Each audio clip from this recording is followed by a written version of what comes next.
All right, the detentions of Martins Ose, popularly known as Verydarkman, has continued to raise eyebrows on social media, keeping people wondering as to why EFCC has refused to make an official statement regarding his detentions. A lot of Nigerians are worried and concerned. Nobody knows what's going on. The last update that EFCC made, even on BBC Pidgin, they debunked that it was a fake news. Well, this has raised a lot of concern. I'd like you to watch this video on Arise and see how Rufai made his own findings and what he has to say about the arrest of Verydarkman. A lot of persons are concerned and are beginning to raise concerns. I love what Nigerians are doing. Watch this video. I'll be right back. Well, good morning to you, viewers. Let's begin what's trending. On Monday, the Economic and Financial Crimes Commission denied a viral report from BBC Pidgin claiming it disclosed the reasons behind the detention of activist Martins Ose, also known as Verydarkman. The BBC quoted EFCC spokesperson Dele Oyewale as saying that the activist was arrested based on several petitions filed by individuals with grievances against him, adding that he would be released once he meets the bail conditions and be charged to court. However, in a twist of events, the EFCC, in a post on X, debunked the report as fake news. Meanwhile, supporters of Verydarkman have trooped out en masse demanding his release using the hashtag FreeVDM now. Let's take a look.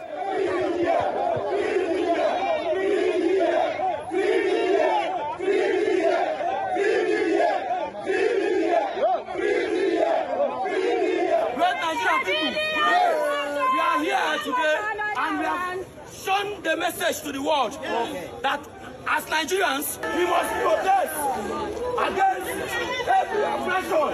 We must protest against injustice. Leave media for us. Leave media for us.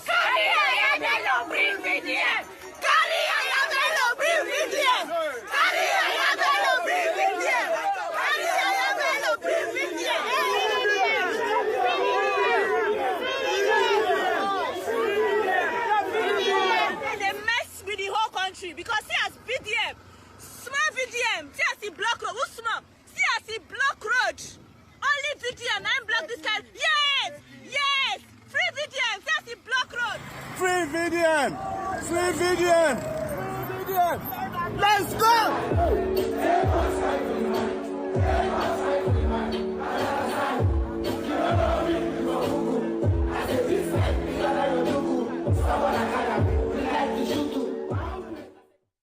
Oh, quite the protest here, Rufai. But you know, the story that came out yesterday was that, you know, EFCC had released a statement saying that, you know, the Verydarkman was going to be charged to court. He was petitioned by several people, and now they've debunked it, which I felt it was quite disrespectful of the EFCC to be able to debunk news as fake news on their Twitter handle without telling us what really is going on with VDM. Let me take this tweet before I come to you, Rufai. This person wrote, as of now, the EFCC has provided no official statement, no clear charges, no legal justification, just silence and detention. That is not how a just system operates. We must stop criminalizing boldness. We must stop punishing the voices that refuse to kneel until there is lawful justification and due process. This arrest is unjust. Rufai. So, please, EFCC should save themselves all of this embarrassment. They put fake news on people's tweets yesterday. They even put fake news on my tweets. EFCC, I have facts. Because I also spoke to sources in the EFCC that said the same thing the BBC reported. And if they want to challenge me further, I have facts. If they want to challenge me further, I have facts that I spoke to sources in the EFCC that said that. The problem, what is going on with them is that there's a contention internally. At first, they want to get the charges out first before they release a statement. That is what is happening.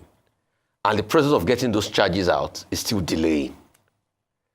And my advice has always been, do not allow for an information lacuna. And that's why when I was speaking to those sources, those were my exact words. Don't allow for an information lacuna. Accept. And also the fact that it was a multi-security agency exercise that happened.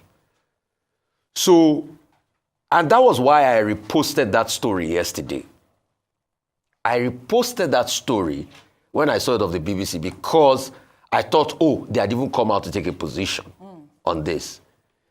Vanguard too also spoke yesterday to some EFCC sources that said the same thing. In fact, they even set a date where it's going to be released. But I, Rufai Hussein, can authoritatively confirm to you, I spoke to EFCC sources. And if they want to challenge me, I would provide my facts. And that was what they said. So maybe in the coming days, they'll be able to release, what is it called? A statement with the charges against him. Yes. Every state, in fact, every media house, TV station reported, most TV stations reported Yes, I saw it yesterday. everywhere. Yeah, it's quite Secondly, viral. this constantly keeping this man, and the way he was arrested is in gestaporic style. I'm not saying people cannot write petitions against him. It's for you to investigate the petition. Let the man have his day in court. And that's why you're seeing all these protests. Yes. That's just pure and simple. And like I said earlier, I feel like it is quite disrespectful for the EFCC not to release a statement, given the fact that there's all of these, outrage out there, people out there, young voices out there protesting against the sort of abduction, as it were. I'll take this tweet from Atiku Abubakar. He actually has reacted to VDM's arrest in a post on X. He described the arrest as a blatant abuse of power by the Tinubu administration and condemned the activist's continued detention without formal charges. His tweet reads, "The arrest and continued detention of social media influencer and outspoken critic Martin Osher, widely known as Verydarkman, by the Economic and Financial Crimes Commission, is yet another blatant abuse of power by the Tinubu administration, which has made political repression a hallmark of its rule. Even more alarming is the fact that Martin Osher remains in custody without any formal charges is a flagrant violation of his constitutional rights and a chilling reminder of the growing authoritarianism under this government. This latest episode is part of a disturbing pattern, the Tinubu regime's relentless assault on the fundamental freedoms of Nigerians, particularly those who dare to speak truth to power or align with the political opposition. We must not allow state-sponsored repression to become the defining character of our democracy, while security agencies are quick to target dissenters and critics, often in complete disregard of due process. Political loyalists with credible allegations of corruption walk free, trading psychophancy for immunity. The Tinubu administration's systematic crackdown on opposition voices is nothing short of disgraceful. It is an affront to democratic norms and must be fiercely condemned and resisted. A quick comment from you before we move to the next story. I mean, I think long and short of it is that the public deserves an explanation. Yes. He's obviously a gentleman who has a massive following, and people have come out. Remember, we took videos of people who have been impacted by him positively. So there are people who are worried about him. And the longer the AFCC takes to speak, the more the window of legality becomes questionable. Yes. So it's really important for us at this stage to be able to preserve, Dr. Abati might correct me, it's called habeas corpus, right? Which is around unlawful detention. Yeah. Because we can't degenerate to a country where, people, now we've set a precedent where people can just be detained and held without explanation. I was just reading a statement from Deji Adeyanju, I believe from this morning, where he's saying that he is yet to receive, as the lawyer, an official petition from the EFCC. So he still doesn't know, in his own words, he still doesn't know why his client is being detained. Oh, but I thought he released a statement, the law firm released a statement saying that it was cyber stalking that he was being arrested for. He was being detained for. Yeah, we read that full statement yesterday. EFCC did show them a document, according to Deji, saying that he was held on the grounds of cyber stalking. So you can see that EFCC now has now shot themselves in the foot, because if DG Adeyanju claims they showed them a document talked about cyber stalking, and they said the BBC story was false, you can see EFCC are the ones lying. Yeah, BBC because that was what BBC reported. No, BBC is reporting multiple and petitions, including cyber stalking. Okay. So that means you can see EFCC in coming out to say fake news to the BBC was wrong. So you can see why they are not correct with their facts. I think we just plead with the EFCC at this point that come out with a statement. Don't leave an information like that. Lay out the facts. Just to cool the tempers. All right. I mean, like I said, the rule of law must be obeyed, and we demand a written response as to the detention of Verydarkman.